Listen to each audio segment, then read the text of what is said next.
Hoje nós vamos a um próximo grau de aprofundamento na consciência crística.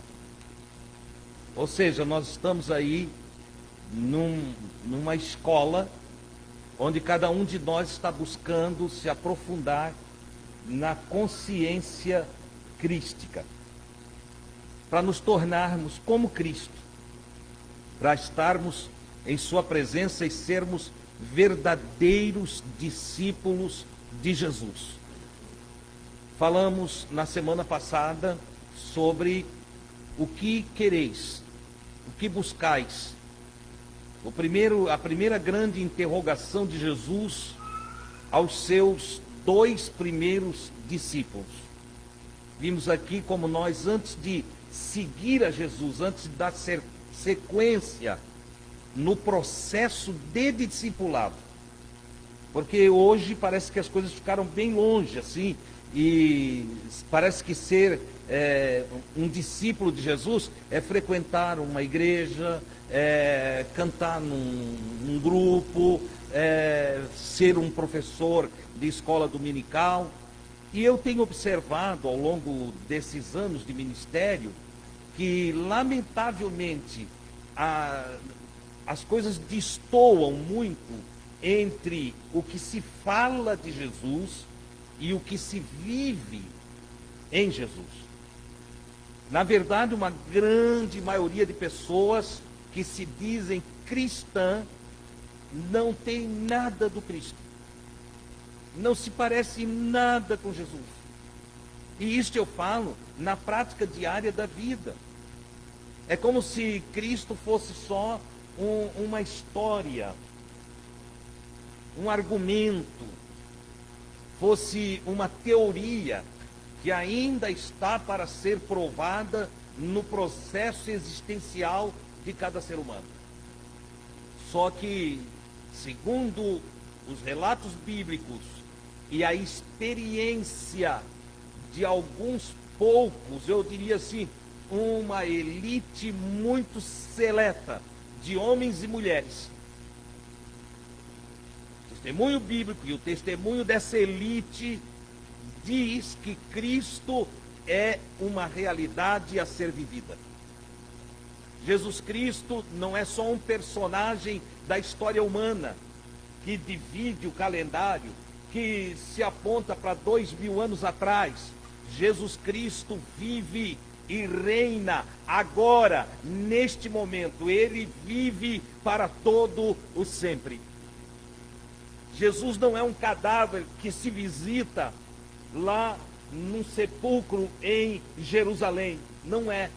Jesus é um ser divinizado que ascendeu, subiu aos céus e está assentado com o Pai, o Criador de todas as coisas. Ora, sendo assim, tudo que aprendemos de Jesus, tudo que ouvimos de Jesus, nós devemos ter em alta consideração. Nós devemos transformar em prática de vida seus conselhos, suas orientações, aquilo que ele diz que devemos fazer, nós não devemos em hipótese alguma negligenciar.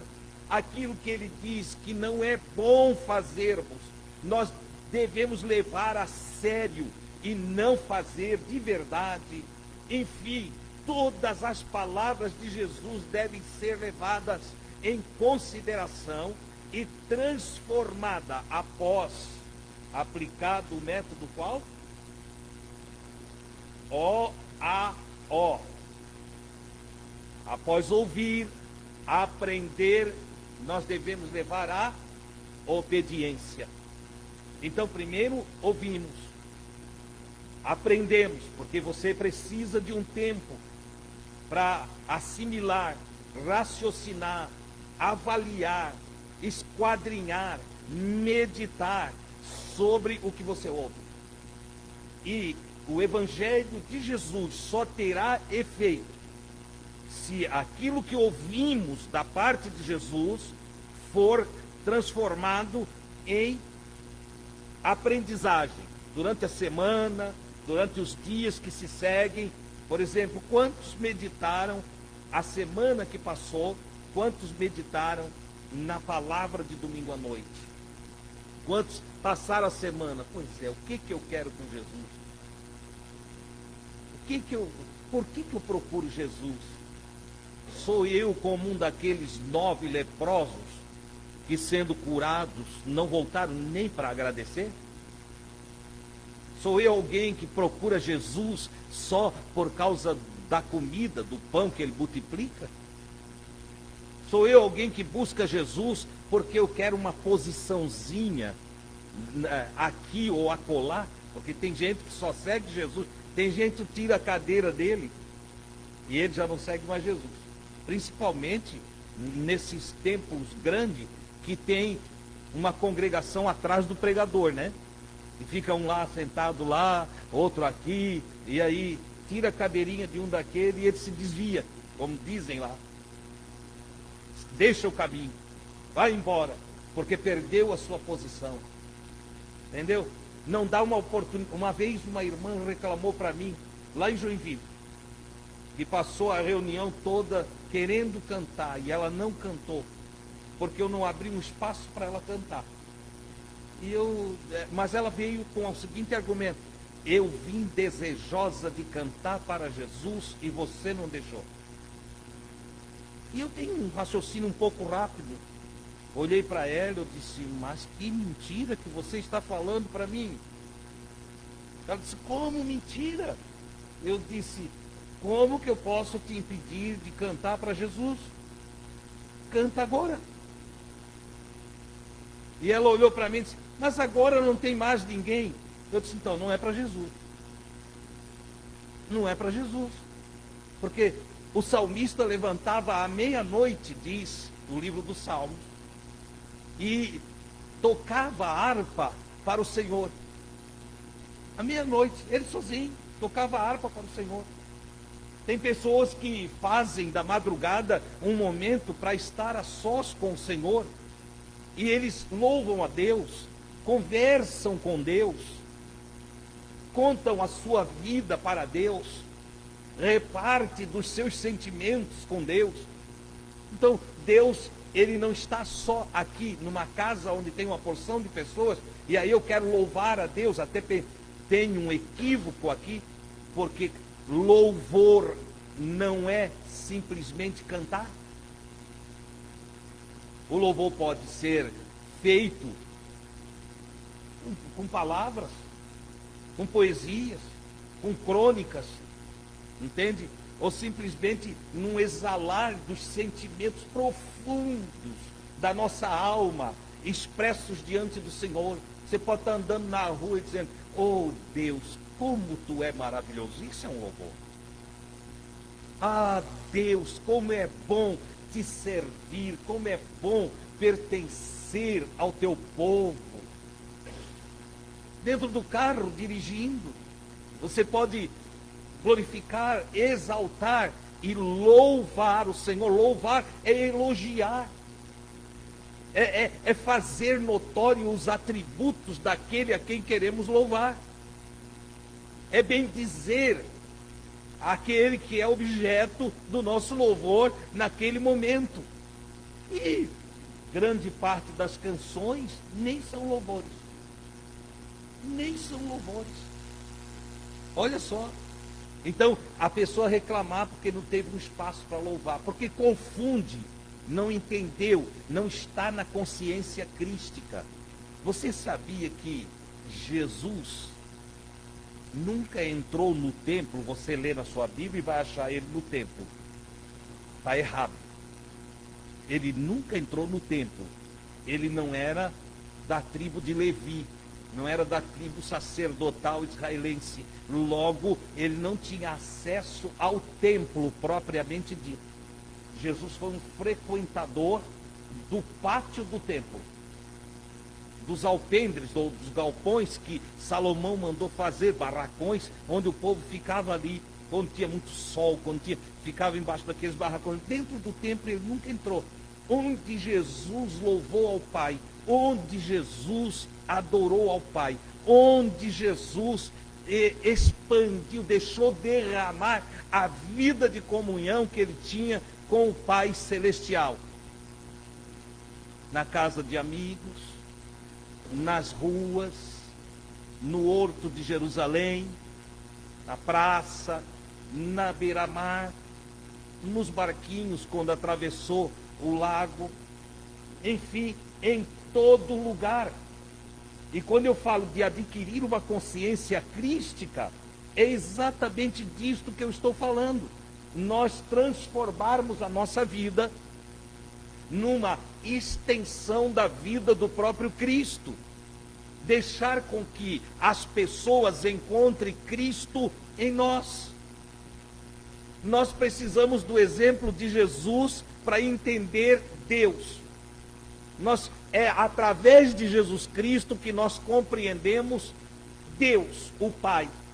Nunca nenhum de nós viu o Pai, mas através da história, da vida, dos feitos, das palavras de Jesus Cristo, nós temos acesso ao caráter divino, nós temos acesso ao proceder de Deus. Nós podemos dizer, eu conheço a Deus, quando nós sabemos tudo de Jesus. Conheceu Jesus, conheceu Deus. Nesse sentido é que ele diz, quem vê a mim, vê o Pai. Agora o mundo precisa conhecer Jesus, para então conhecer Deus. E como é que o mundo vai conhecer Jesus? O mundo só consegue conhecer Jesus através daqueles que têm uma consciência crística, daqueles que vivem, que andam como Jesus viveu, como Jesus andou. A nossa vida só faz sentido nessa luz que emana e reflete o Cristo de Deus para toda a humanidade. Então, muito mais do que nós pularmos, muito mais do que o pentecostalismo, muito mais do que o catolicismo, muito mais do que o protestantismo, muito mais do que qualquer ismo que você encontrar no planeta Terra, qualquer coisa que você encontre com o prefixo ismo, muito mais do que isso, nós precisamos aprender a ter uma vida como a vida de Jesus. Esse é o objetivo. É lógico que nós somos filhos, nós todos aqui somos filhos da religiosidade. E aprendemos que para chegar em Deus tem dogma, tem doutrina, tem uma porção de coisa que nos moldou. E alguns de nós, por muito tempo, se chegasse numa reunião e na reunião não tivesse lágrimas, parece que Deus não estava lá porque eu não senti Deus. Se não tiver arrepio, parece que Deus não está lá porque eu não senti Deus. Se não tivesse línguas estranhas, não falou uma língua estranha lá, o culto não estava bom. Por quê? Porque estava muito um culto pesado, fechado, entendeu? Isso quando não botava a culpa no encardido, né? Só, olha lá, ele estava lá atrapalhando o culto. Tudo ignorância nossa, falta de aprendizagem, falta de compreensão do Evangelho. Nessa noite, dando continuidade ao aprendizado, eu quero tratar do segundo grau da consciência crística. O primeiro grau é porque eu procuro Jesus. E tomara que na consciência de cada um que está aqui, a busca por Jesus seja simplesmente Jesus. Simplesmente Jesus. Olha, eu vou lá aprender porque eu quero conhecer melhor Jesus. Olha, eu estou fazendo um discipulado porque eu quero saber de tudo de Jesus. Cada palavra, cada gesto, cada ação, até o seu olhar me é interessante. Quer saber? Até a sua saliva é importante. Eu quero tudo, saber tudo de Jesus. Tomara que seja essa a consciência que nos invada. E esse é o primeiro grau de uma consciência crística. Ir a Jesus por Jesus. Todos aqueles que foram a Jesus por qualquer outra coisa. Entenda eu, por qualquer outra coisa, deram um passo errado. Deram um passo totalmente equivocado. Ah, mas eu fui lá porque eu queria uma cura. Tudo bem, se era só a cura, você está equivocado. Você está equivocado. Não, eu fui lá porque eu queria consertar a minha família. Se era só por isso, você está equivocado. Você entende? A família pode se consertar. Jesus ajudará. Mas se a busca é só essa, aí acabou tudo. Uma família consertada não é garantia de vida eterna. Um homem curado não tem garantia de vida eterna. Você entende? Qualquer outra coisa que eu busque, eu estou buscando Jesus porque eu quero uma casa. Ai, meu Deus. Que passo equivocado. Entendeu? Casa a gente consegue de outro jeito. Casa a gente consegue trabalhando, economizando, pedindo uma ajudinha aqui, outra ali, conversando, fazendo amizade, tendo amigos. Entendeu? A minha casa trabalhou uma porção de gente que não me cobrou. Oi? Uma porção de pessoas foram lá que não me cobrou. Quando eu pensava assim, eu vou parar que agora os recursos estão escassos, tá pouquinho, vou me mudar sem reboco. Aparecia um lá e disse, não vais rebocar? Eu disse, não, agora eu não posso. Vou rebocar para ti. E rebocou. Você entende? E é assim com um grande número de pessoas na face da terra. Não tem nada a ver com o que faço hoje. Tem a ver com pessoas cujo coração estão prontos para ajudar outros. Essa é a grande verdade. Já uma vez quando fui vir embora de Joinville para cá, olhamos a mudança, é ruim fazer mudança, né? É muito chato fazer mudança. E eu olhei para Gui, Gui, vamos deixar essa pia, vamos deixar esse armário, vamos deixar aquilo ali. Deixar, depois nós compramos outro, vamos deixar, vamos. Aí ela disse, então vamos. Aí chamei um abençoado lá. Eu disse, você quer essa pia, esse armário? Ele disse, cara, eu casei semana passada, eu não tenho nada. Eu disse, como é que é?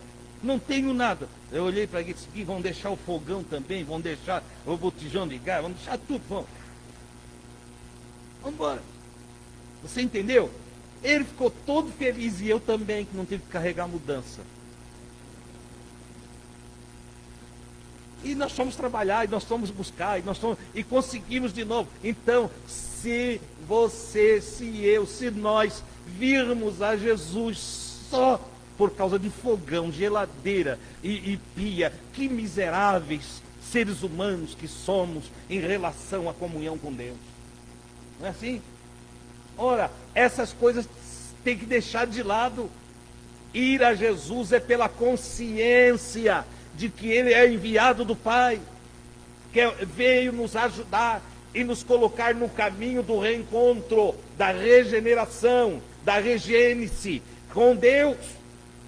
Ele veio nos religar com o divino.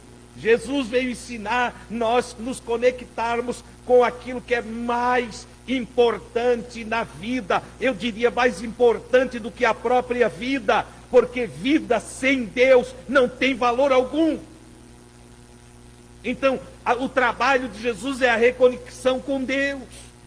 E dentro do processo de ensinamento, que não é assim, ninguém se transforma num santo de um dia para o outro. Ah, irmão, se a gente aceita Jesus, não é assim que vão dizer? A gente aceita Jesus e aí mudou tudo. Não é assim não. Quem fala isso para você está mentindo. Você começa a seguir Jesus hoje.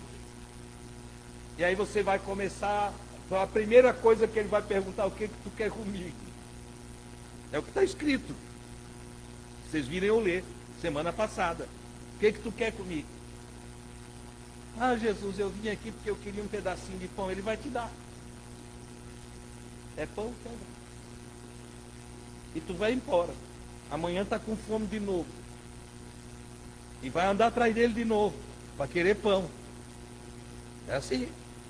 Ah, Jesus, eu vim porque eu estou com a vontade de comer um peixinho. Eu queria que o Senhor me desse um peixinho. Ele vai te dar.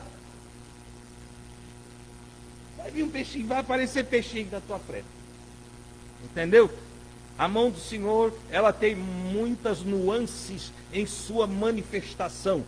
Às vezes a mão do Senhor é um irmãozinho tão simplesinho que passa por ti e te dá o peixinho. Outras vezes é alguém importante da cidade que focou você e te serviu alguma coisa.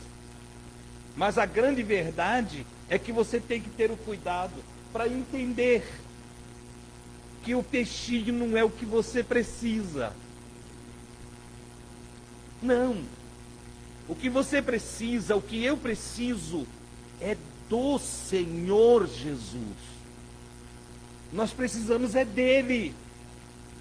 Esperar as coisas que ele pode fazer ou que ele pode dar e desconsiderar a busca necessária para nos transformarmos em discípulo dele, para olharmos para ele como mestre da nossa vida, como professor da nossa existência, como orientador da nossa salvação e como consumador da nossa fé, que nos concede a graça de nos conectarmos com o Pai.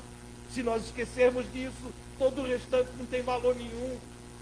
E lamentavelmente o que mais se vê nos dias atuais é exatamente o oposto. As pessoas não procuram mais Jesus por Jesus.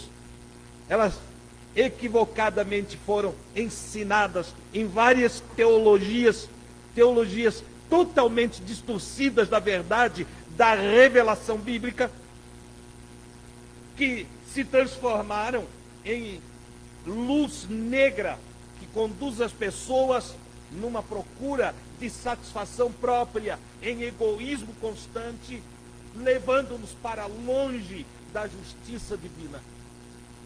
Nós temos que ter esse cuidado para que a gente se transforme então em um discípulo autêntico e alcance essa consciência crística, o segundo grau, e é a mensagem dessa noite, na consciência crística, ou da consciência crística, é a justiça. Jesus, eu anotei aqui para não estar folheando a Bíblia e ganhar tempo. Jesus fala em Mateus 3,15, quando ele se aproxima de João Batista para ser batizado. O João não quer batizar ele. E ele olha para o João e diz assim: deixa por agora, porque assim nos convém cumprir toda a justiça. Então João o permitiu. O João batizou. O João começou a discutir com Jesus e dizer: olha, eu não vou te batizar. Eu é que preciso ser batizado por ti. O João considerava Jesus superior a ele. Mas Jesus, na condição humana, considerou que João é antes dele. Jesus colocou João em uma condição superior a dele. Você sabe que o discipulador batiza o discípulo. Neste caso, Jesus se fez discípulo de João. O ministério é o de João. Jesus não tinha começado o seu ministério. E o João, por ordem do Pai, está batizando nas águas do Jordão. E Jesus vem humildemente, como ser humano. Jesus não se apresenta como Deus, ele nunca disse que é Deus. Não. Isso é interpretações bíblicas mal realizadas. Jesus diz que é filho de Deus, como eu e você o somos. Mais tarde o escritor aos Hebreus vai escrever e diz que ele é o primeiro dentre muitos irmãos. Então ele é o enviado do Pai, o Filho de Deus. E ele chega diante de João e diz: João, me batiza também. Se o Pai mandou João batizar, logo o filho obediente do Pai quer ser batizado. E aí o João diz: não, eu não vou te batizar. Como que tu vais pedir para eu te batizar? Aí Jesus disse: deixa, porque nos convém cumprir toda a justiça. Você vai entender isso mais na frente, quando Jesus diz que dos nascidos de mulher não houve outro maior do que João. Então, dentro daquele período e dentro daquele espaço de tempo, nascido de uma mulher, Jesus nasceu de uma mulher. Então ele é um filho de homem, ele é um ser humano. E ele diz que João é maior do que ele. Aqui, por isso eu digo que ele se faz discípulo do João. Depois ele explica que no reino de Deus, no reino imaterial divino, o menor será maior do que João. E no reino celestial, não há ninguém que se humilhou mais do que Jesus. Logo, Jesus é o maior no reino. Mas aqui na terra ele deu essa honra a João Batista. E disse que João é superior a ele. Olha que coisa legal. E como Jesus veio para ensinar tudo a respeito de Deus, da relação com Deus, ele diz para o João: João, é necessário que cumpramos toda a justiça. Não tem como ser um cristão e ser injusto. Ah, irmão, eu sou cristão, mas eu estou lá. Não, então você não é cristão. O que as pessoas não entendem é que as pessoas falam: ah, os crentes, ah, os evangélicos, ah, os protestantes, ah, os católicos, todos somos cristãos. Não, amigos. Só é autenticado como cristão aquele que, andando na rua, se relacionando e interagindo socialmente, aquele que no processo da vida é como Cristo. Aliás, a palavra cristão, ela foi usada pela primeira vez em Antioquia. Atos dos Apóstolos traz esse registro. E por que o foi? Porque surgiu uma religião cristã? Não. É que os discípulos de Jesus eram conhecidos como os do caminho. Ou seja, os seguidores do caminho. Porque Jesus disse: eu sou o caminho, a verdade e a vida. Os primeiros discípulos disseram: nós somos os do caminho. Nós somos de Jesus. Nós pertencemos a Jesus. Eles usavam a expressão: nós somos os do caminho. Ora, os do caminho andando por Antioquia, a população de Antioquia olha para esses homens e percebem que o seu agir, o seu falar, a sua conduta, postura, era parecido com o que eles ouviram falar de Jesus Cristo. E aí eles começam então a chamar aqueles homens de cristãos. Então só é cristão quem no dia a dia, no proceder diário, é como Cristo. Se não for assim, não é cristão, só tem o nome. E hoje, lamentavelmente, a maioria, não sei agora a cifra, mas tem um número de chamados cristãos no Ocidente, um número grande. Haja vista que hoje os chamados cristãos têm poder político até em nossa nação. É um poder político, se formou um poder político. E por que se formou? Porque o número de chamados cristãos é grande. Agora, qual dos cristãos atual tem a consciência crística? Quantos estão cumprindo toda a justiça? Quantos estão andando em justiça, fazendo a justiça diariamente? Quantos? A maioria não faz. Eu não quero aqui enumerar coisas ruins, mas quantos cristãos você conhece que não tem palavra? Quantos não cumprem os seus juramentos? Quantos mentem? Quantos vivem uma vida hipócrita? Quantos são mal falados pelo seu proceder e os que falam têm razão? Quantos não perdoam? Quantos vivem intrigados? Quantos guardam rancor? quantos que não são pacificados? Quantos têm medo do retorno de Jesus? Quantos têm medo de morrer? Se você pegar e for peneirar os cristãos atuais, é uma vergonha. É uma vergonha. Sabem por quê? Porque ouviram falar do Cristo, mas não adquiriram a consciência crística. Como diz a revelação que João traz, você conhece aí com o Apocalipse. Há pessoas que têm o nome de que vive, mas na verdade estão mortas. Há pessoas que se acham enriquecidas de conhecimento, mas são pobres em revelação. Há pessoas que parece que sabem tudo de Bíblia, mas não enxergou nada de Deus. Há pessoas que fazem muitas coisas, mas estão distantes da comunhão divina, como Marta, que foi citada essa noite pelo Cláudio. Estão tão cheios de ativismo religioso que não tem tempo para refletir que a vida crística não é essa vida que estão levando. É só você observar algumas coisas. Eu conheço líderes de casais que estão se separando. Eu conheço líderes de jovens, pastores de jovens, que estão vivendo uma vida desenfreada e entregue à prostituição. Isso não é ser crístico? Isso não é ser cristão?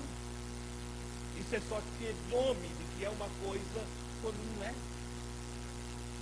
Então, segundo grau de consciência crística, cumpra toda a justiça.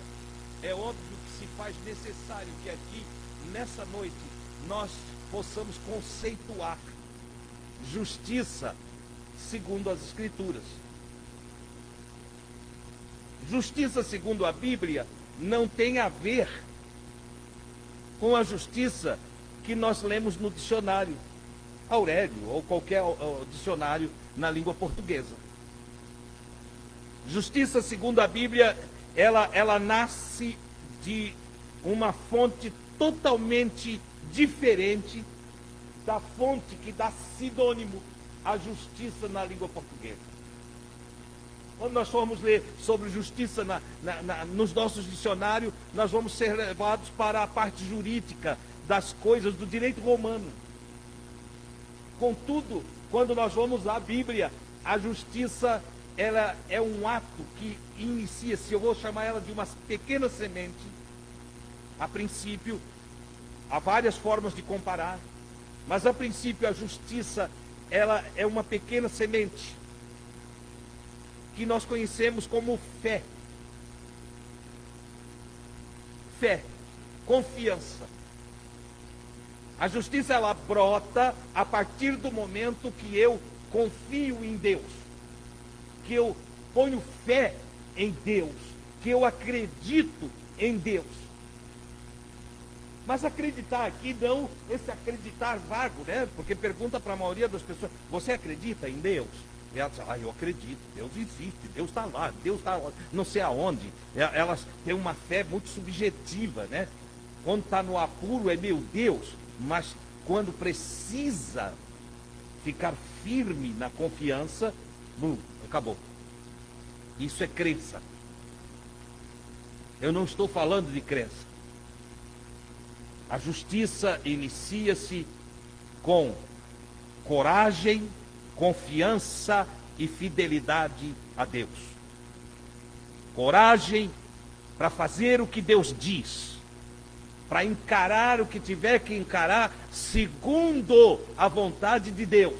Coragem, que você vai aprender dentro das igrejas como poder. Jesus dá poder, dá-nos poder. Poder é coragem. Coragem. Ousadia. Davi, cheio de coragem, olha para os soldados de Israel e diz: quem é esse incircunciso? Falando do Golias. Os soldados treinados, tudo tremendo. Mas Davi, cheio de coragem, ergue a cabeça, não se esconde e diz: quem é esse incircunciso que ousa afrontar os exércitos do Deus vivo? Isso é coragem, isso é poder. Os que estavam ali entregaram Davi para o rei e disseram: ó, eu tenho um moço aí, que ele fica falando, ele envergonha os soldados. É porque covardes ficam envergonhados quando aparece um corajoso, principalmente se o corajoso é um amarelinho lá, né? Um menorzinho, todo ruivinho, ele era ruivo, né? Todo ruivo e todo queimadinho do sol, cuidava das ovelhas. Você olhava para ele e não era aquele moço bonito. Diante dos irmãos, que a escritura é bem clara em dizer que quando Samuel foi na casa de Jessé para ungir Davi, os seus irmãos eram mais altos, tinham forte, bonito, tinham o caminhar de rei.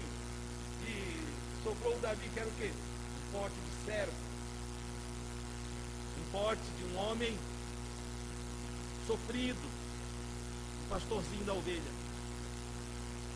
Agora, como é que ele chega aqui, empina o nariz para cima aí e traz essas palavras quando está todo mundo aqui acuado com esse Golias? Vão lá e entregam. E quando vão fazer queixa para o rei, não é assim chegar lá: ó, tem um rapazinho aí que tá. Não, chegar lá. Eles foram lá para instigar o rei e ficar bravo com o Davi. O Davi, quando é chamado na presença do rei, já vai raciocinando: o que eu digo para esse homem? Como é que eu vou me explicar? Aí pensa que ele baixa a cabeça, ele está cheio de coragem, de confiança, está pronto para a briga, está pronto para a batalha. E ele chega lá, quando Saul quer abrir a boca, ele fala primeiro. Quando o rei vai querer inquirir dele, ele já sai falando na frente: ó rei, não tema o coração de ninguém, ninguém desfaleça por causa desse incircunciso. Eu irei, o teu servo irá e batalhará contra ele. Coragem, isso é poder. Tem gente que pensa que o poder de Deus é dobrar o joelho. Aí vai lá, ora, daqui a um pouco enrola a língua, fala um monte de línguas, entendeu? E chora. Tem uns que se emocionam mais, extravasam as emoções, e rodopiam, faz aviãozinho, como dizem, no meio do templo, aí sai rodopiando como criança, sapateando. Tem até as irmãs soldadinhos de Cristo, uma vai marchando atrás da outra, enroda pelo templo todo, diz: é o poder de Deus. Sai da porta para fora, é só reclamação, medo, medo da Covid, medo do câncer, medo não sei do que, medo do ladrão, medo não sei. Cadê a coragem? Cadê a confiança? Cadê a fé em Deus? Desaparece, some ali. Isso é poder. Tem os que caem no espírito. O espírito não sei do que, mas cai. Entendeu? Cairá. Eu fui lá, olha, o poder de Deus, a glória de Deus. Sabe qual era a glória de Deus? Eu fui numa igreja que a glória de Deus era todo mundo ficar caído no chão. Eu fiquei olhando, estão tudo doido. Ai, irmão Deus, mas tu não crê que a glória de Deus derruba o indivíduo? Eu creio que se eu ver Deus, eu caio. Agora, o que eu vi nessas igrejas não tinha nada com Deus, não. Não tinha. Quando tu pode afirmar isso, irmão Deus? Eu posso afirmar porque eu cheguei perto de vários deles, ajudei a levantá-los. E quando eles se levantaram, a primeira coisa, eu sou curioso, e a primeira coisa que eu perguntei: o que que houve? O que que tu viu? Não, eu não vi nada, só deu uma coisa boa, eu caí. O que que mudou na tua vida? Nada. Eu só caí. Tá bom. não veio uma revelação, não veio assim uma coisa lá de outro planeta, de outro mundo, não teve nada assim fora do contexto existencial nosso. Não teve nada, eu só caí mesmo. Aí fiquei, deitou ali, ficou deitadinho, relaxou, né? Eu disse, querido, isso não tem nada a ver com Deus. Não tem. Você entende? Mas os homens de Deus da Bíblia também caíram no poder. É verdade. Ezequiel caiu no poder e veio contando coisas extraordinárias. Isaías ficou apavorado com a visão de Deus e veio contando coisas que até hoje nós falamos delas. É verdade. João disse, eu caí aos seus pés como morto, é como se eu tivesse morrido, mas quando se levantou, estava cheio de revelação e explicação de Gênesis a Malaquias. Então não vou contar história para mim que não dá, não entra, não cola.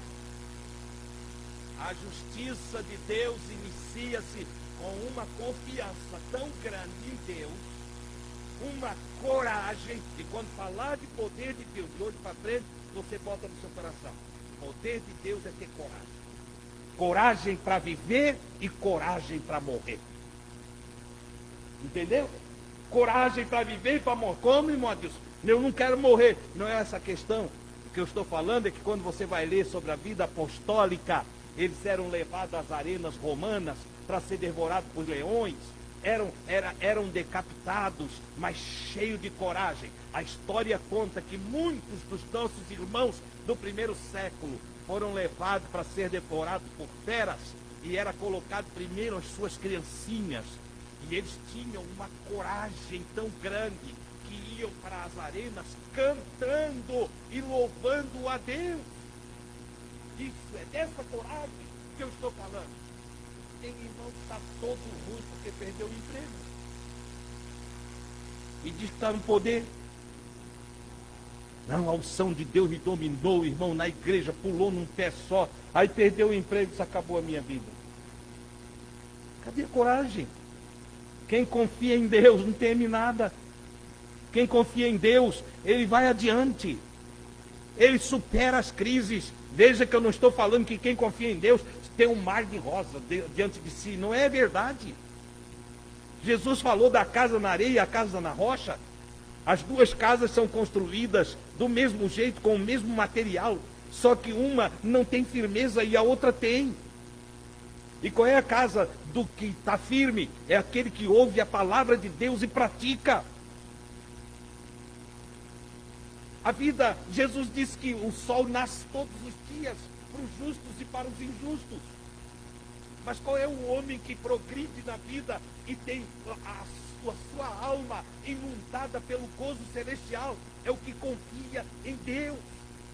É aquele que mesmo passando pela tempestade, ou pelos vales de lágrimas, ou aqueles que ainda que pressionados pelas intempéries da vida, eles permanecem confiando em Deus. Olha o que diz Jó. Ainda que ele me mate, nele eu esperarei. Só não via Deus no sentido lógico. Ele disse, olha, os meus olhos não veem ele, eu não estou vendo, mas eu estou pronto para encarar tudo aquilo que vier a mim, porque eu confiarei no Senhor. Eu sei que aquele que vai me redimir, vive. E um dia, interessante que Jó confiava em Deus até para depois da morte. Eu sei que o meu Redentor vive e um dia se levantará sobre a terra. Olha que coisa extraordinária. Uma fé que transcende a vida terrena, que me leva a ter esperança em mundos vindouros, em vida eterna, em vida perdurável, vida inesgotável, abundante. Essa é a realidade. Então, primeiro passo para a prática da justiça, confiar em Deus. Confiar em Deus significa, Deus diz, não vai por ali, você não vai. E não é que você não vai porque você tem medo de ir por ali. Não, você não vai porque Deus disse não vai. Se Deus diz, vai por ali, você vai. Você vai porque você confia na palavra de Deus. Se Deus diz, ajunta, você ajunta. Se Deus diz, espalha, você espalha. Deus diz, edifica, você edifica. Deus diz, derruba, você derruba. Você entende o que é isso? Isso é justiça. Justiça é andar segundo a vontade de Deus. A prática da justiça inicia-se aí. Por isso está escrito do velho Abraão, o patriarca. Creu Abraão, creu aqui é uma palavra pobre. Confiou Abraão no Senhor. O homem velho que recebeu de Deus uma palavra. Abraão, vai nascer das tuas entranhas uma criança. Tu e Sara, tua mulher, vão ter um filho. E Deus troca o nome dele, troca o nome de Sara. Não vou entrar em detalhes, você conhece a história. E o Abraão acorda um dia pela manhã e muda o nome da esposa e começa a chamar a esposa pelo nome que Deus mandou. E quem ouvia percebia que o Abraão, o velho Abraão, acho que está ficando doido, está chamando Sara de mãe de filhos. E a Sara, que também já estava idosa, na conjuntura da ciência médica, Sara não podia mais, de hipótese alguma, ter filho. Já tinha cessado, já passou da menopausa, ela estava lá no outro estágio, você nem conhece, porque não vive como ela. Está menos anos de vida, então a Sara já estava lá na frente. E você entende só. A Sara sai de lá e, meu senhor Abraão, pai de multidões. Os empregados, acho que olharam, os dois começaram a caducar. Nós amamos muitos deles, mas eles estão velhinhos, agora estão caducando. Eles queriam tanto um filho que agora conversam como se já tivesse vindo um filho aí. Estão doidinhos mesmo, né? Mas eles ficaram firmes, porque a Bíblia diz que Abraão creu no Senhor. Então, dentro das palavras melhor traduzida, Abraão botou fé em Deus. Abraão teve a coragem de confiar em Deus. O escritor aos Hebreus vai tratar da vida de Abraão e diz, ele confiou, ele esperou contra a esperança. Você sabe o que é esperar contra a esperança? É você olhar para o quadro e dizer, isso não tem jeito, isso aqui é impossível, isso aqui não tem como acontecer, mas ainda assim você diz, só que Deus falou, eu creio. Eu confio. Deus disse que vai ser assim, vai ser assim. E aí a Escritura então diz que Deus imputou a Abraão esse ato como justiça. Por isso eu estou falando para você que a semente da justiça inicia-se com a confiança em Deus. E quando eu digo confiança em Deus, não tem nada a ver com homem nenhum. Porque eu conheço uns irmãos que eles confiam em Deus, mas olhando para os irmãos. Um irmãozinho que na Assembleia de Deus, em Valmir, que ajoelhava perto do irmão Eri e orava para ele perder a carteira. O irmão Eri era um dos homens mais ricos da igreja. E ele ficava de olho na carteira do irmão Eri. Ele achava que ele podia melhorar de vida se achasse a carteira do Eri. Então ele ficava pedindo essas coisas. Claro que é uma idiotice sem tamanho, tá? É hilárico, mas ele era simplório demais e fazia isso, tá? A minha prima Silvia contava essa história e nós morríamos em rir desse abençoado, né? Que tinha essa atitude. Mas a grande verdade é que quando eu vou falar com Deus, eu não tenho que esperar de homem nenhum. E eu quero dizer mais. Deus tem estratégias maravilhosas quando Ele vai ajudar alguém. Ele usa quem não nos conhece. Para ficar bem claro que foi Ele que ajudou.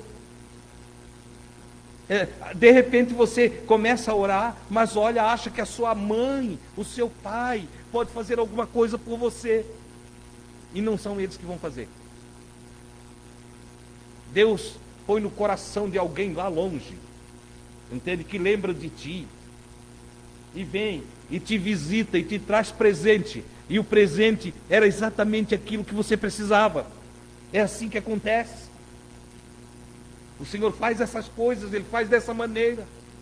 Por isso, quando você for desejar alguma coisa de Deus, segue no caminho da justiça ensinado por Jesus, entra no teu quarto.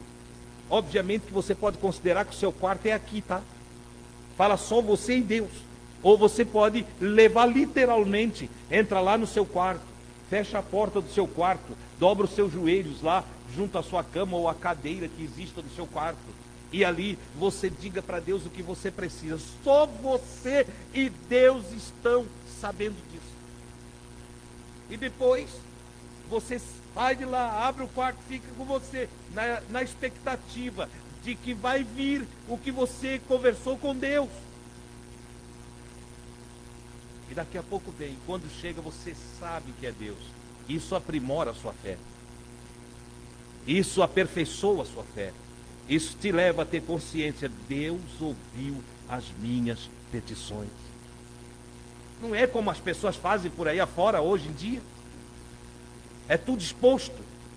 Irmão, ora por mim porque eu estou precisando, vamos lá, uma roupa nova. Eles estão pedindo roupa agora. Entendeu? Irmão, ora por mim porque eu quero comprar um carro novo. Eu não sei, às vezes eu não quero ofender, né? Eu passo uma tribulação com oração, sabe? Porque eu não quero ofender, e aí eu fico que às vezes eu oro assim, mas aí eu digo, Jesus, tu sabe que não é por mim,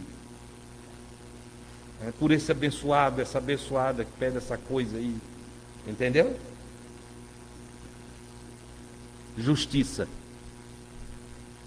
A justiça que temos que cumprir inicia-se com a nossa confiança em Deus. Confie em Deus. Ponha fé em Deus. Não duvide de Deus. Os que duvidam não agradam a Deus. O escritor aos Hebreus, ele vai mais longe e ele diz: sem confiança, sem coragem e sem compromisso de fidelidade a Deus. Ah, irmão, Deus, isso não está escrito assim. É só você examinar melhor as traduções e você vai ver que eu estou te falando pura verdade. Entendeu? Sem pistes não se pode agradar a Deus. Sem confiança, sem fé, é impossível agradar a Deus. Porque se eu não tiver confiança em Deus, eu não ando segundo os ensinamentos de Deus. Se eu não confiar em Deus, eu não faço as coisas do jeito de Deus. Eu não consigo nem orar o Pai Nosso. Pois o Pai Nosso coloca eu dentro de uma condição de fé. Seja feita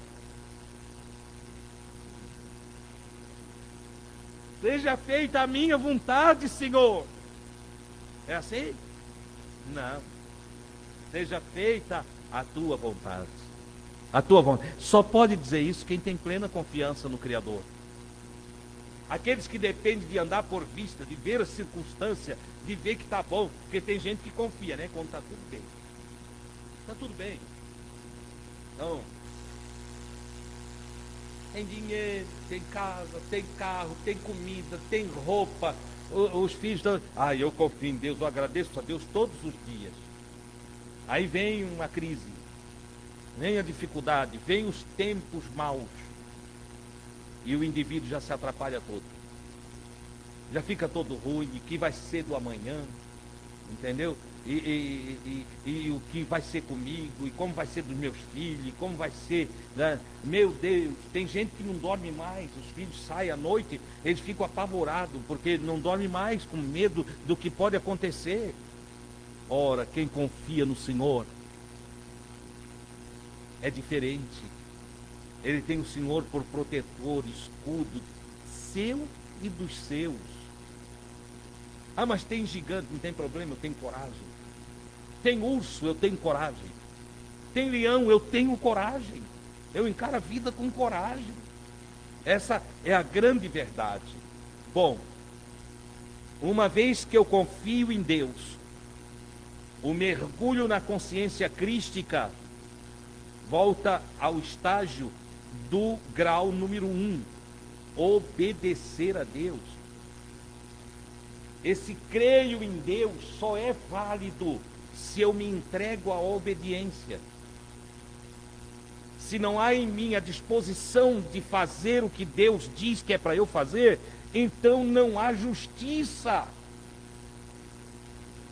Se é só uma crença, não, Deus existe, mas eu não descanso nele, eu não sossego nele, eu não tenho a paz dele, eu não ando com alegria, a minha vida é uma lamúria só. Eu olho em volta de mim e acho que tudo está se acabando, que o mundo não presta. Porque as pessoas que não confiam em Deus, elas olham o mundo todo torto. Elas olham o mundo todo ruim. Mas as pessoas que estão na presença de Deus e que têm comunhão com Deus, elas olham para o planeta Terra e eles dizem: a Terra está cheia da glória do Senhor. A Terra tem fartura, a Terra tem bênçãos mil, a Terra tem vida, coisa boa, tem encantos maravilhosos que a gente tem até que cuidar para não ficar gostando muito da Terra. A Terra é tão boa que se a gente bobear, a gente começa a gostar e não quer sair daqui. Tem gente que ao invés de orar Maranata diz: não vem não, Jesus. Jesus, espera mais um pouquinho, eu quero curtir mais.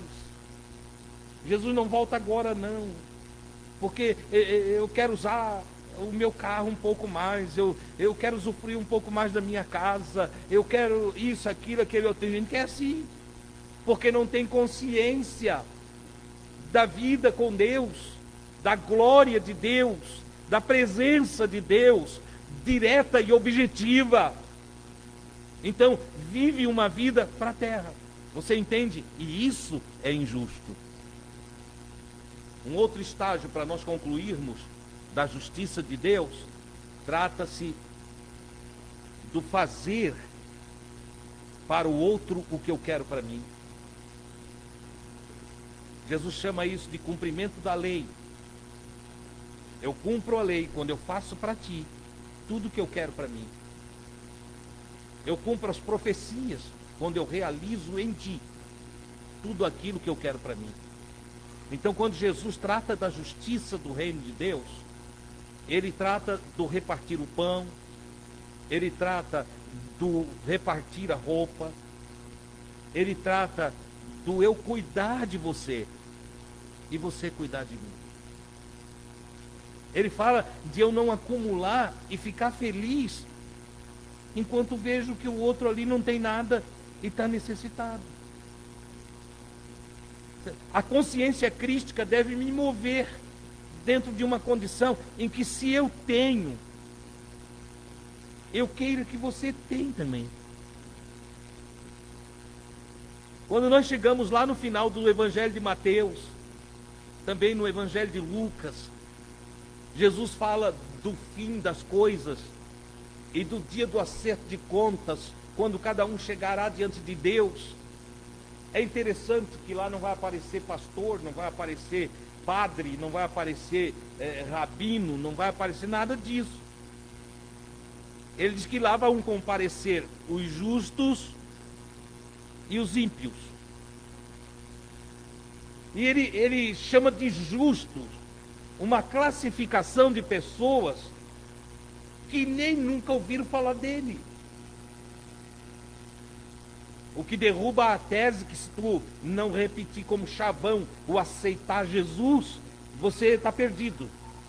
Essa tese é derrubada pelas palavras de Jesus. Jesus disse que vão chegar pessoas lá, diante do Todo-Poderoso, em que ele vai dizer: bem bendito do meu Pai. E esses indivíduos vão dizer: nós não te conhecemos, não sabemos quem tu é, não estamos familiarizados com você. E ele disse: e eu direi, o rei dirá: eu tive fome e tu me deu de comer. Na Bíblia, justiça é dar comida para quem tem fome. No conceito geral, é que não falte nada para o outro, que eu tenha cuidado também do outro.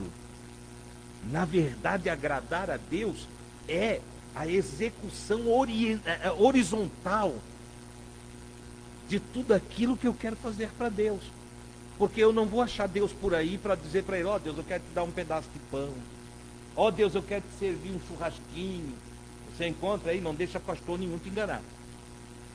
Tem gente que pensa que leva para o padre, para o pastor, está levando para Deus. Não é não. É também, mas não é só isso. Você entende? Quando você leva um churrasquinho para um que não tem comida em casa, você está fazendo para Deus. Quando você pega um pacote de pão, compra lá na padaria, e você lembra que o seu vizinho está desempregado, ele tem 3, 4 filhos, e você diz: poxa, vou levar um pacote de pão para ele também. Você está fazendo para Deus. Será, irmão Adilson? Mas tem gente que diz: ele nem serve a Deus. Como é que tu sabe? Não, ele não vem nos amigos de Jesus. Ele não frequenta a nossa igreja. Ele não... Balela, amigo. Tu não sabe como é que ele vive, tu não sabe como é que é as orações dele, tu não sabe como é que é o coração dele, tu não sabe como é que está dentro dele. Como é que tu vai julgar uma pessoa? Isso é injustiça. Não se pode julgar as pessoas pelo que aparenta. Quantas almas famintas estão clamando, com vergonha de pedir, estão clamando a Deus por um pouquinho de alimento? Quantas pessoas desprovidas de recursos financeiros choram enquanto vê os filhos adolescentes botando uma roupa que não gostam, mas que são obrigados a usar? Era a roupa da filha da vizinha, era a roupa do filho do vizinho, e ele olha e diz: puxa, eu queria uma calça nova, eu queria uma camisa nova, porque é adolescente, não está maduro para entender os valores de ganhar uma calça ainda que usada dentro da necessidade. Mas o pai e a mãe muitas vezes entra para dentro do seu quarto e chora sozinho e diz: ah, Deus, me ajuda a melhorar a condição de vida do meu filho. E nós que nos dizemos cristãos, o que nós temos feito socialmente por essas pessoas? A maioria do tempo nós nos divertimos comendo o nosso churrasco, tomando o nosso vinho, bebendo a nossa cerveja.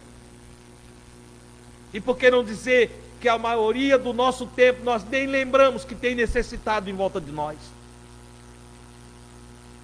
Não é esse um ato de injustiça? A Escritura diz que o que levou o homem rico para o lugar de tormento não foi que ele roubou, não foi que ele era mentiroso, não foi. Você pega lá o rico e o Lázaro, aquele homem que foi para o lugar de tormento, ele não roubou, ele não matou, ele nem diz que ele falava mal dos outros, não era mentiroso, entendeu? Qual foi o erro daquele homem?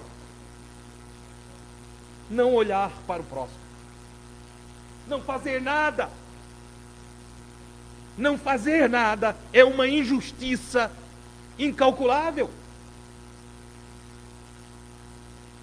Se nós podemos fazer o bem e não fizemos, nós estamos cometendo erro. Você lê na sua Bíblia: pecado. Tem gente que pensa que pecado é matar, se prostituir, roubar. Tá? Eu quero te dizer que Jesus botou prostituta para dentro do reino dos céus.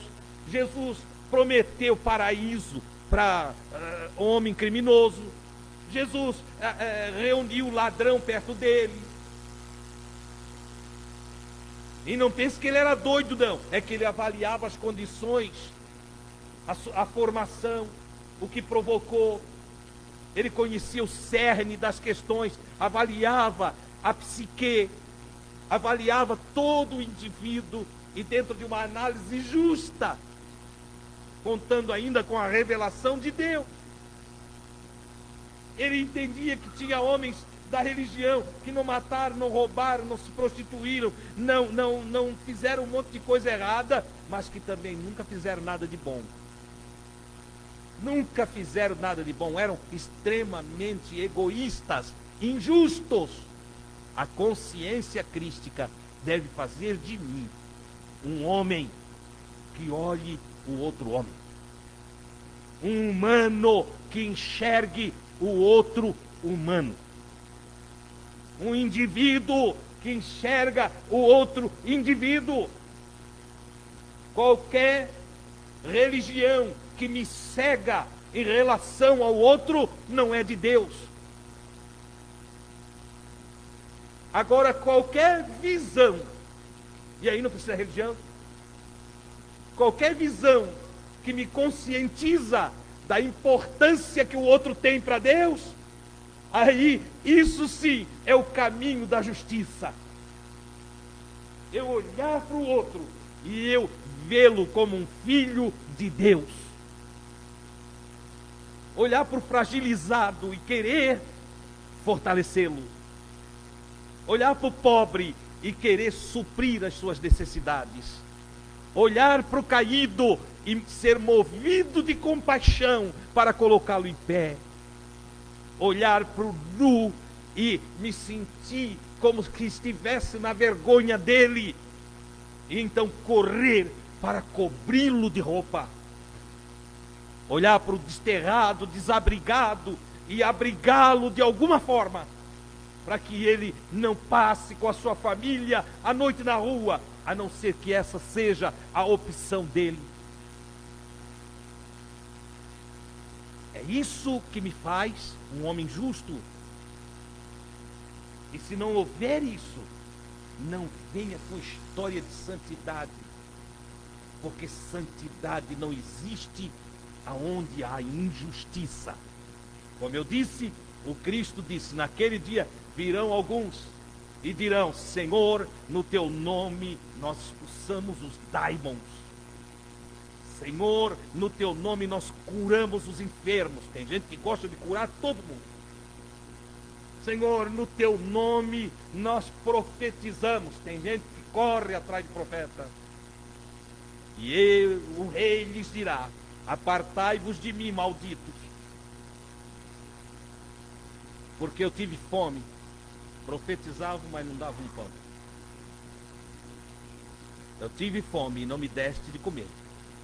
Eu tive sede e não me destes de beber. Estive nu e não me vestistes. Eu fui estrangeiro, estava fora de casa e não me hospedaste.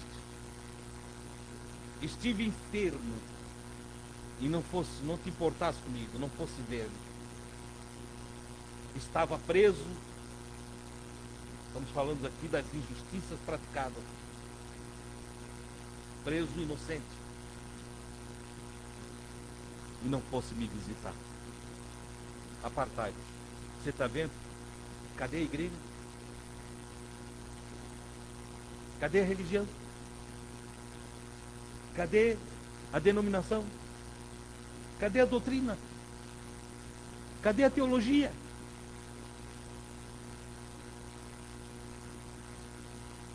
Cadê? O que não é transformado em prática de vida não tem valor para Deus.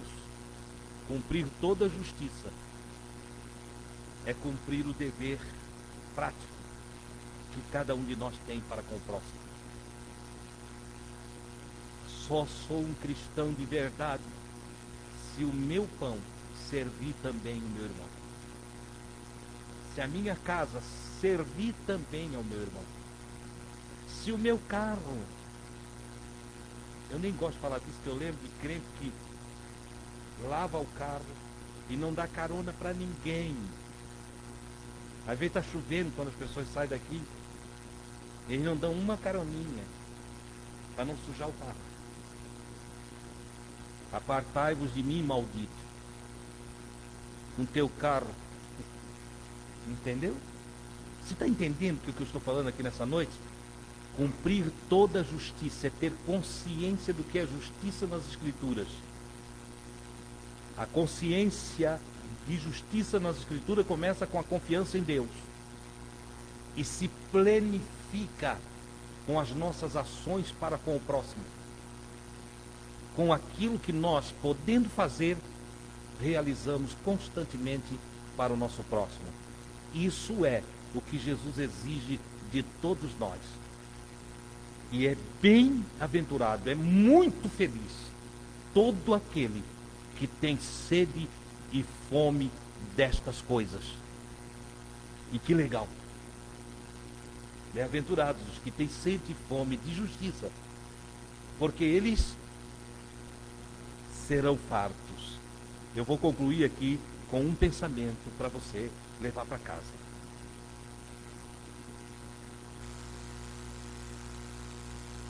Se eu tenho fome e sede de justiça, e a justiça é a minha confiança em Deus, é a minha fé acrescida,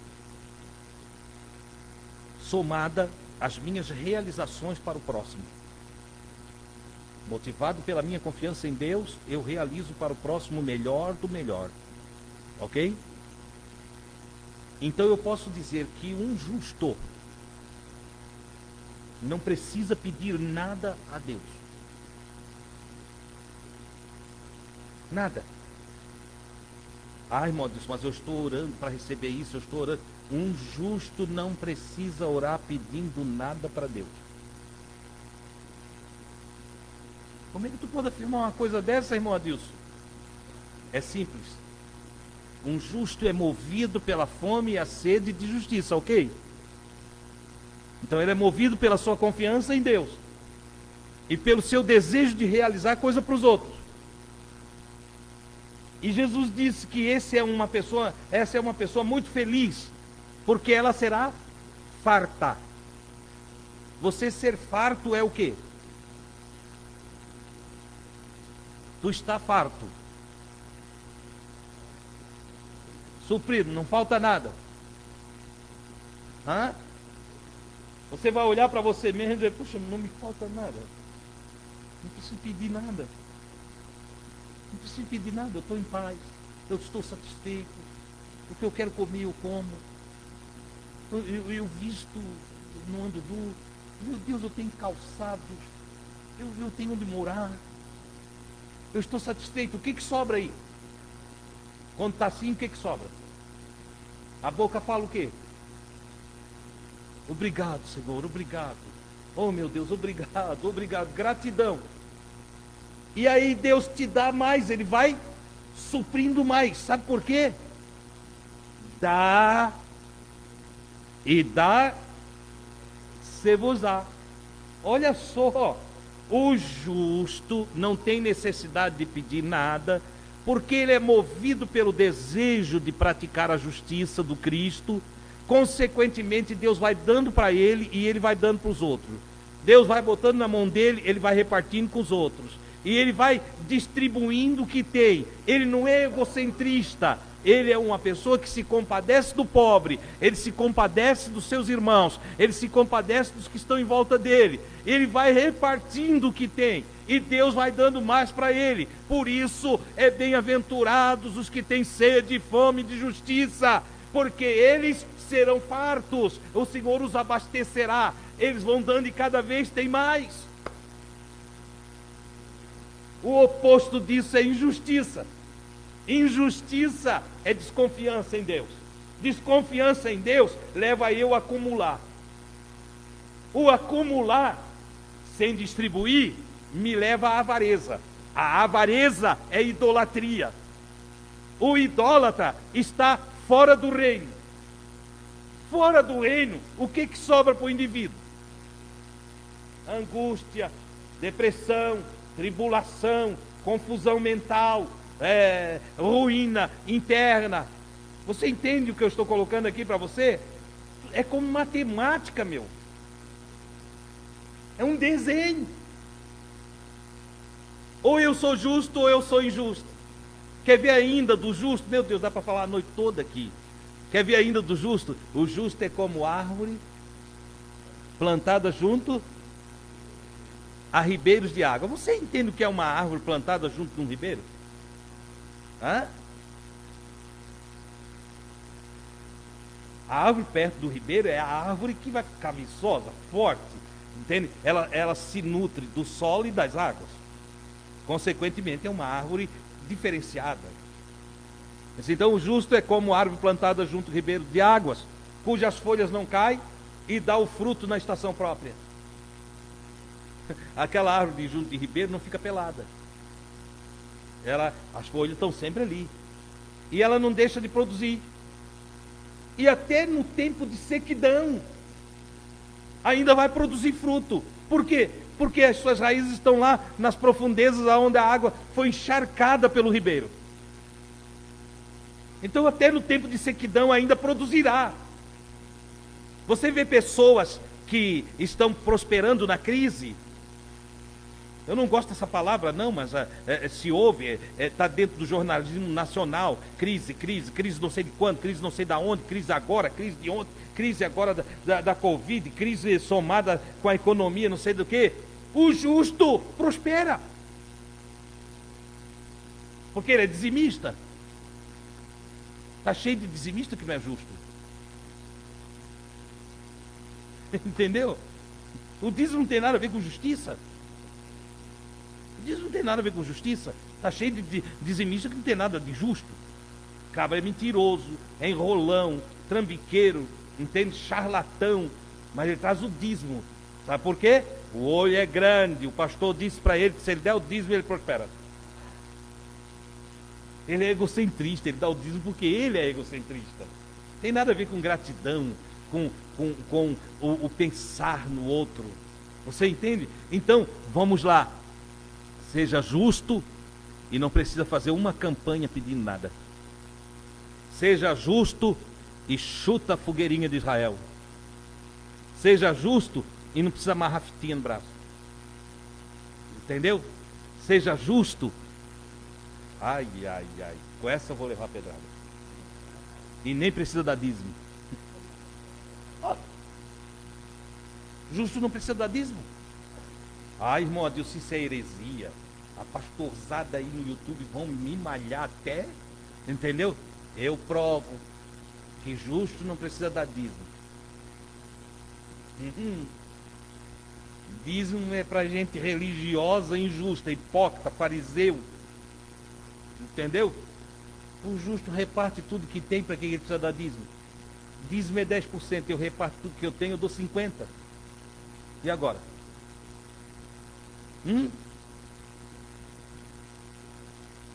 Perdoa a minha expressão, mas eu não posso deixar ela, eu não vou levar para casa.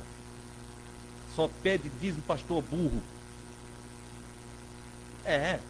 Primeiro que dízimo é coisa do Antigo Testamento, nós estamos na Nova Aliança. Na Nova Aliança não tem dízimo. Entendeu? Dízimo é lá do Antigo Testamento. É uma discussão para outro dia. Mas dízimo é pedido à casa de Israel. Eis que dou o dízimo de vossos irmãos, toda a casa de Israel, para os levitas. Nenhum de nós é levita. Nenhum nasceu de Levi. Dízimo não é para nós. Dízimo é lá. Mas e aqui no Novo Testamento? Atos dos Apóstolos. E vendiam suas propriedades e repartiam com quem não tinha.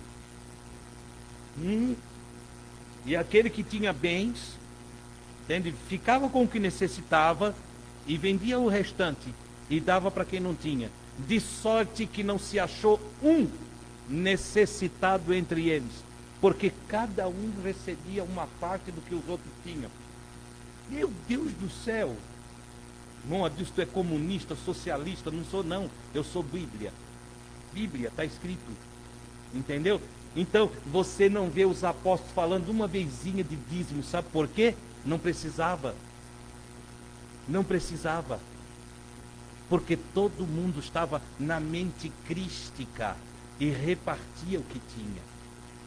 E tem um detalhe: o Pedro, o João, o Tiago, a turminha ali, o Pedro e o João, vamos destacar os dois que vão para a oração, e chega lá perto da porta formosa do templo, o Pedro e o João vão entrar e tem um sujeito paralisado, entende? Coxo dos pés, nasceu assim, que pediu uma esmola para o Pedro e para o João. E o Pedro olha e disse: oh, nós não temos prata nem ouro. Como é que eles não tinham prata nem ouro? Sendo que a multidão tinha trazido dinheiro de propriedade vendida, trazido um monte de dinheiro para eles. E como é que não tinha prata nem ouro? Porque tinham distribuído tudo. Eles não pensavam neles. Eles não acumulavam tesouros para eles. Eles tinham repartido. Então Pedro não estava mentindo. O Pedro estava dizendo: olha, não tenho prata nem ouro. Nesse momento eu não tenho uma moedinha para te dar. Mas o que eu tenho? Aí ele já fala dele. Ele não pode falar pelo João. Cada um pode falar por si. Mas o que eu tenho? Isso eu te dou. E olhou para o homem. Ele disse: em nome de Jesus, levanta e anda. Quer dizer, o Pedro ficou indignado com a situação do homem. Não tinha dinheiro para ajudar o homem, mas tinha coragem e fé para mandar o homem ficar em pé e andar. Olha que coisa interessante. Você entende o equilíbrio do que é ser justo? O justo viverá da fé, da sua confiança em Deus, da sua coragem e da sua fidelidade a Deus. Ter fé é ter coragem, é ser fiel, confiando continuamente no Senhor. Que Deus nos ajude a ter a consciência crística.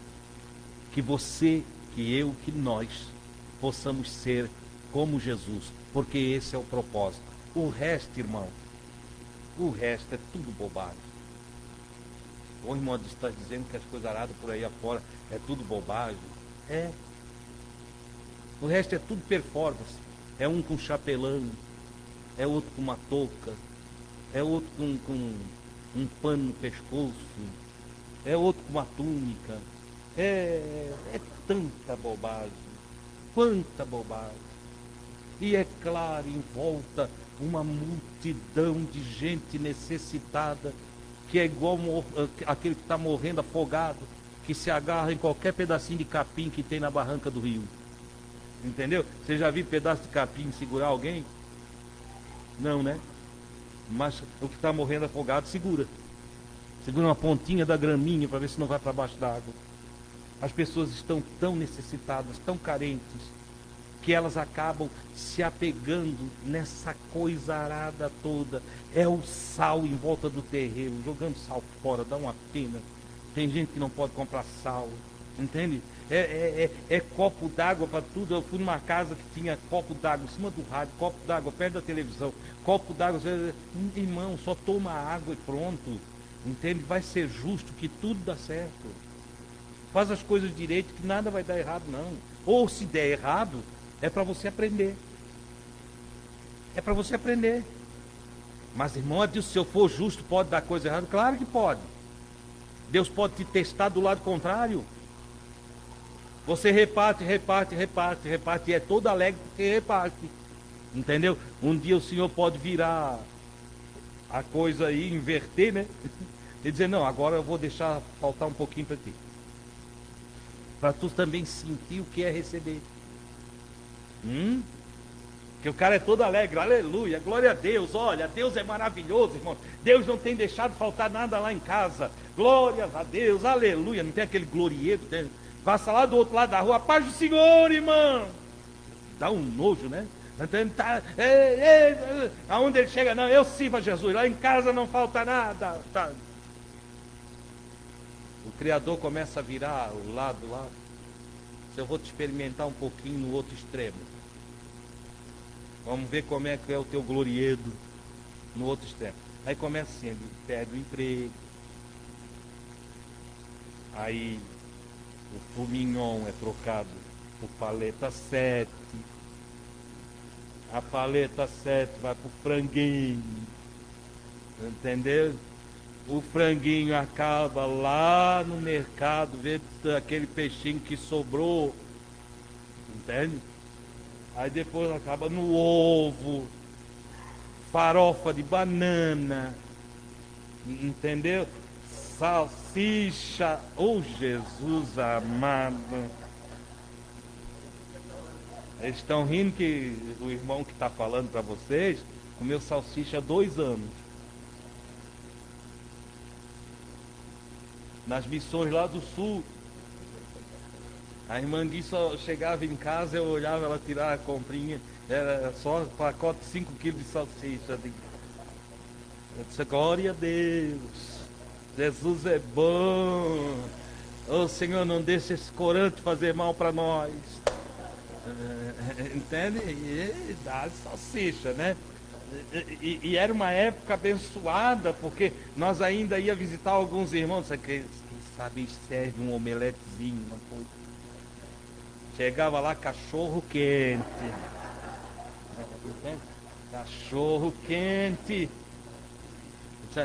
Irmão Adilson da graça, obrigado Senhor por esse pequenês. Entendeu? Você entende? O Senhor bota a gente no outro lado da linha. Quando a gente tem que ir lá, chega a vez da gente ir lá no quarto. Oh Jesus, que saudade de um bife. Entende? Senhor, um bifezinho, né?